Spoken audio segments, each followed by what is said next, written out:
அனைவருக்கும் தமிழ் துகளின் அன்பு வணக்கம். இப்போ நம்ம பார்க்க போகிற கதை கோபத்தால் வந்த அழிவு.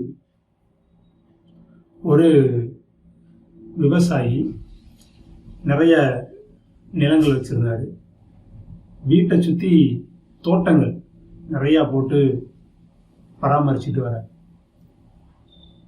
அவருடைய தோட்டத்துக்கு ஒவ்வொரு நாளும் மாலை நேரத்தில் ஒரு சின்ன முயல் வந்து அதுக்கு தேவையான உணவுகளை சாப்பிட்டுட்டு நிறைய செடிகளை கடிச்சு போட்டுட்டு மிதிச்சு போயிருக்கு. தினமும் பார்க்குறாரு, இந்த முயல் தவறாமல் வருது, எப்படியாவது அதை பிடிச்சிடலாம் அப்படின்னு நிறைய கன்னிகளெல்லாம் வச்சு பார்த்தாரு. முயல் பிடிபடலை. எப்படியாவது இந்த முயலை அடிச்சிடலாம் அப்படின்னு ஆளுகளை வச்சு பார்த்தாரு, ஓடிடுது. தினம் கொஞ்சம் கொஞ்சம் கடிச்சு போட்டுருது, மிதிச்சு போட்டுருது, சாப்பிட்டு போயிடுது. அந்த முயலை பார்க்கும் போதெல்லாம் இவருக்கு கோபம் ரொம்ப அதிகமாயிருது. எப்படியாவது இந்த முயலை நம்ம அடிச்சு கொன்றணும், பழி வாங்கியே தீரணும் அப்படின்ற வேகத்தில் என்ன செய்யறது அப்படின்னு யோசிச்சு நேர அந்த நாட்டு அரசன்கிட்ட போறார். உதவி கேட்கிறார். நீங்க வீரர்களை அனுப்புங்க, எப்படியாவது அந்த முயலை இன்னைக்கு பிடிச்சாகணும்.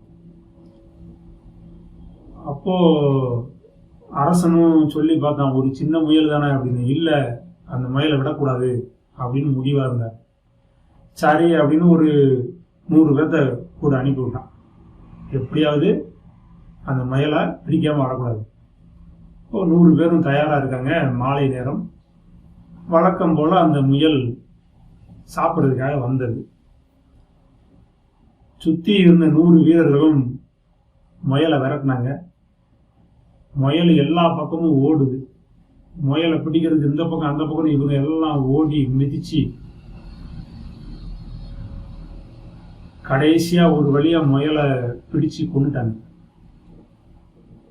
விவசாயிக்கு மகிழ்ச்சி. வீரர்களும் போயிட்டாங்க. வீரர்கள் போனதுக்கு அப்புறம் இந்த விவசாயி தன்னுடைய தோட்டத்தை பூரா பார்க்குறாரு.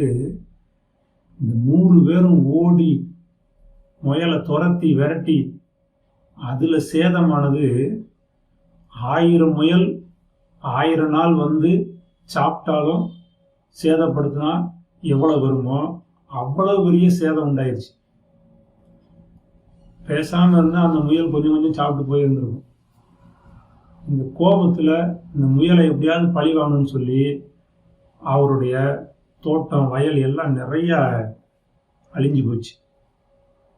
அப்புறம் தான் யோசிச்சாரு, ஒரு சின்ன முயல் அது பாட்டுக்கு சாப்பிட்டு போயிருந்திருக்கோம், நம்ம இப்படி செஞ்சிருக்க கூடாதே அப்படின்னு அந்த அழிவுக்கு அப்புறம் நினைச்சு பார்க்குறேன்.